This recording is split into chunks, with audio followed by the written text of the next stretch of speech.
Okay, let's open up our Bibles. We want to go to 2 Peter chapter 3 and verse 8.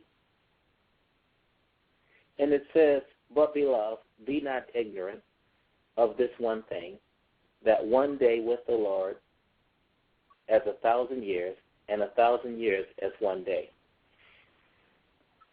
And I tell you, this particular scripture here is exclusively for the believers. Not only for the believers, but for those who can somehow wrap their mind around that. Notice how the scripture says, number one, it starts off by saying, be not ignorant. And focusing in on that area of ignorance, that is sin nature, that is those that are in the world system.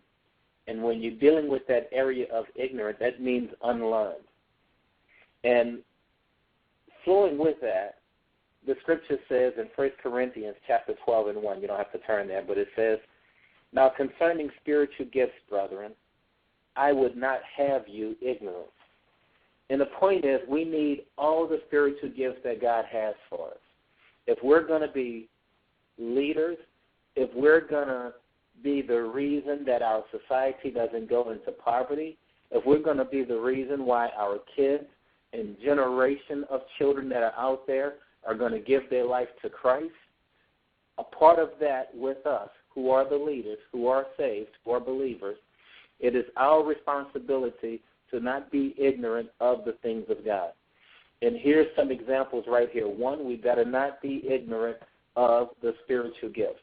We all have spiritual gifts. Our spiritual gifts flow just like our fingerprint. Everybody has a unique fingerprint. But when it comes to the gifts that God has for you, that gift is uniquely for you. That gift is your doorway into the area of flowing in your prosperity.